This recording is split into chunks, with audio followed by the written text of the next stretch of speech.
This is a tutorial on how to cite a source from a web page. In order to create a citation on Noodle Tools, log into your Noodle Tools account and click the box on the top right that reads Create a New Project. Select your project style and give a description or a name. Then click Create Project.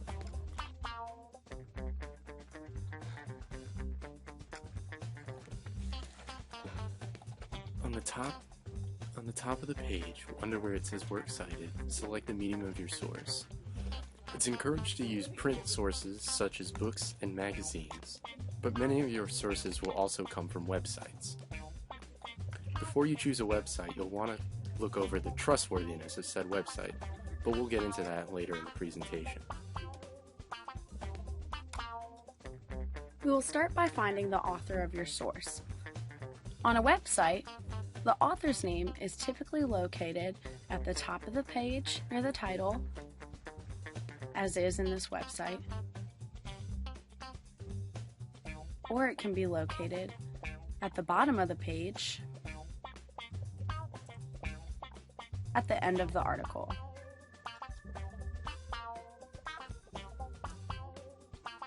The title is usually larger and bolder than the text of the author's name.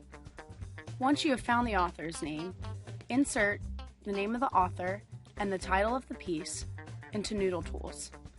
If no author is specified, as is in this case with this article, do not worry. A source without an author does not mean it is not a good source. You just don't need to include the author within the citation. The next section you need to complete is the title of the website, which can usually be located at the top of the page. In this case, it is the top left and is the United States Holocaust Memorial Museum. This field is required for you to fill out in order to create a citation. You may see a heading above the article such as Holocaust Encyclopedia, but be aware that this is not the site's name, rather it's a more specific subheading. The following box is where you enter the name of the website. Right below, you'll find the field for publisher or sponsor of the website. Typically, you can find this name at the bottom of the page near the copyright information. For this site, we scroll to the bottom of the page and see United States Holocaust Memorial Museum. Now you must copy and paste the URL name of the website into Noodle Tools. This is located in the browser and usually starts with www. Highlight the entire link by double-clicking and then right-click and select Copy. You can also do Ctrl-V, Ctrl-C to copy it as well. Go back to your Noodle Tools page and right-click in the box asking for the URL and select Paste or Ctrl-V. Be sure that you selected the entire URL or else it will be a broken link that will not lead you to the page you are using. Finally, the annotation box at the bottom is a very helpful tool to use. This is where you can take notes about the source you are using or make comments on the source. Before you create your citation, be sure to select the Check for Errors option to make sure your citation is valid.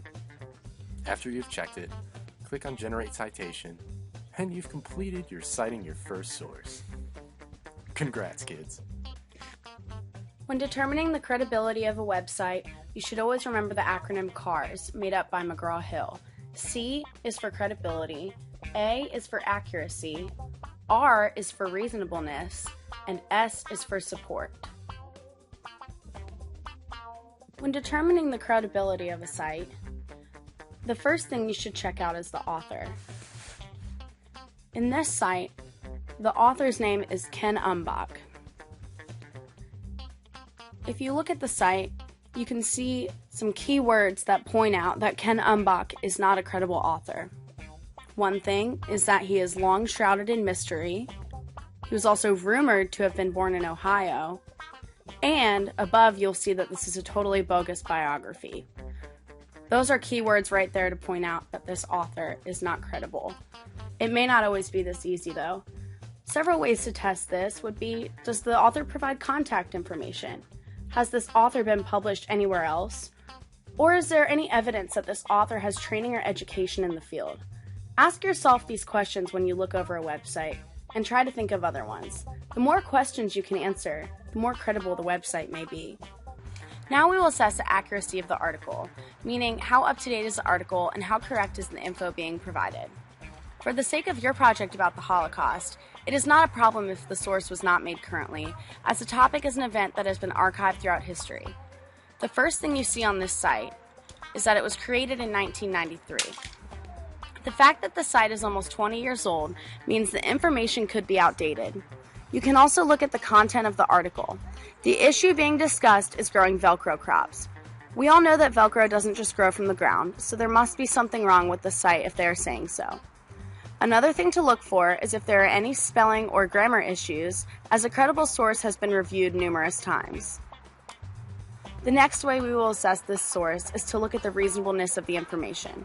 Again, it is saying that Velcro is an engineered crop being grown in the fields in California.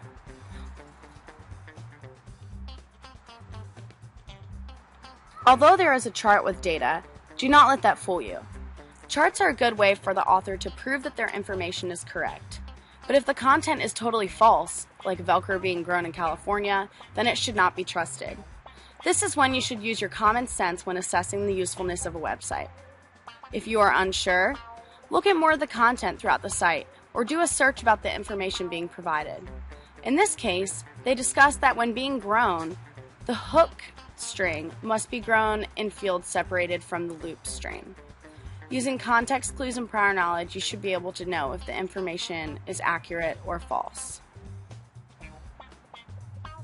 Finally, we will look at how a credible website should be supported. In this case, we are using Wikipedia as an example. Not because it is a good source, but because the sources used to get the information are listed on the bottom of the page. Wikipedia can be edited by anyone at any time, so the information available is not always valid. You may use Wikipedia to get a general idea of your topic, but never rely solely on it as a resource and always double-check your information. You will see at the bottom of the page all of the external links and resources used.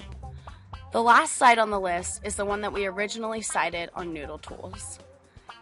Therefore, it is obvious that Wikipedia can be used to find sources and to check your information, but not used as a credible source.